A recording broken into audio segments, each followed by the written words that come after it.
Hey Mark, let's take a look at your thumbnail sketches. These are awesome, really nice thumbnails.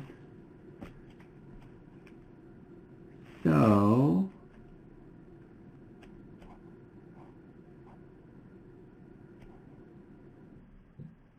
yeah, really nice. Good stuff. What I would recommend is less details. Now, I mean, you're obviously comfortable drawing and comfortable getting these drawings down. I mean, it's definitely, I'm seeing all the right things in here, the line of action and good weight and the gesture is there. But for these assignments, the poses like this, like drawings like this, are way more helpful for me. I mean, just getting those ideas down, that's really what you want to do. And it's less about filling in the drawings at this point, and more about just saying, okay, this is my notebook, and this is where my ideas are going, and what I want to put down on paper. And you know, I love seeing the variety of poses here, like how far you're going. But once you've picked a pose that you like, I'd say just keep exploring that pose. So a good portion of your drawing should be like that specific pose, but just drawn in a bunch of different ways. So you're thinking about more like the exaggeration and all those things that you can maybe push this pose a little bit further before you start going onto the computer and posing on the character itself. But I mean, overall, this is fantastic, really good stuff. So yeah, I mean, it's obvious, like I said, that you're comfortable with drawing these things, but for this assignment, they don't need to be anywhere near that detailed. Like this is perfect to me, too. These things. So good stuff. Great. Let's see how your stew pose looks. Okay, cool. So let's go back to your. Let me just try to take a mental picture and compare it. And now, of course, it doesn't have to be exact, but I just want to see that you kind of got the essence of what you were going for with your character. And so, yeah, we have some nice stuff here with the weight. And let's look back at that. So the thing is, like, I feel like you could exaggerate a bit more with your Stu character. There's a few areas where you could push what's going on in the drawing, and then again, that's kind of like why I say go back and do a bunch of sketches of that same one and simplify, just because you're not working with the same proportions as you are on your drawings as you are with Stu. So it's good to kind of say, let's see what's the most simple form that I get, what's the line that I'm looking for to get and bring over into the computer. And with this, I feel like your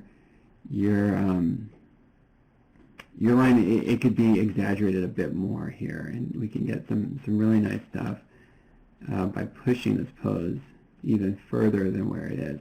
Like, it's definitely a good start. It's definitely on the right path here, but with a lot of the stuff in the spine, and let's see, I feel like we can get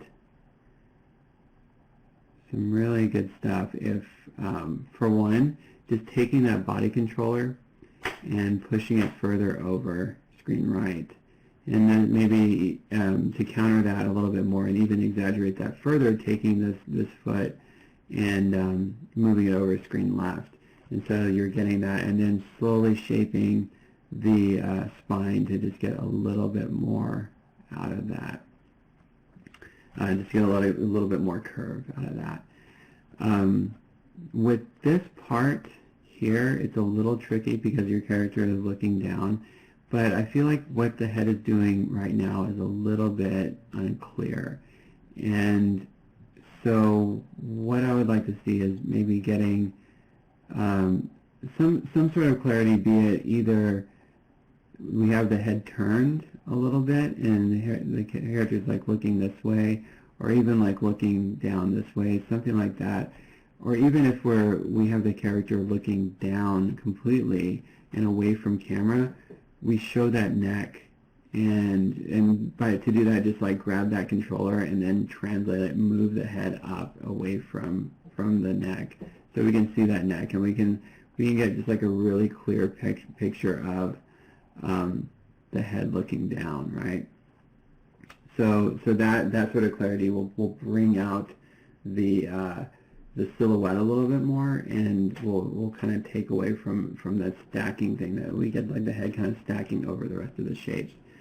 So, and then this arm, good.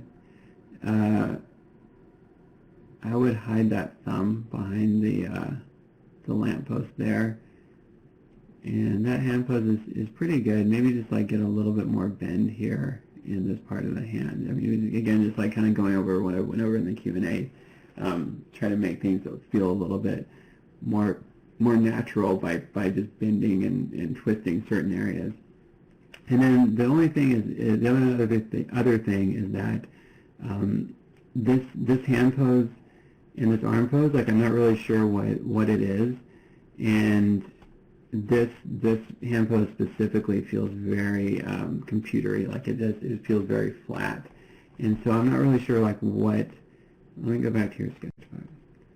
I'm not really sure what that, even in the sketch, I'm not really sure what it's implying, like what your character is doing with their hand in that pose. But either way, like I feel like if you just rotated it a little bit, or brought it down, gave it some sort of shape, hid the thumb, or even just like made the thumb a little less part of that overall silhouette, then it would feel more natural and then less ambiguous. So that's what I'd go for there. If your character was holding something, it's okay to make a little cylinder or something for your character to put in there. But overall, I'm just like a little unsure of like why that character's hand is the way it is. But a more natural hand pose would definitely help there. But yeah, that's it, Mark. Overall, looks really good. Great thumbnails and good transfer over to the character. It's really at this point getting more comfortable with Stu and understanding how he can exaggerate his pose a little bit more. But yeah, that's it. All right, let me know if you have any questions. Thanks, Mark.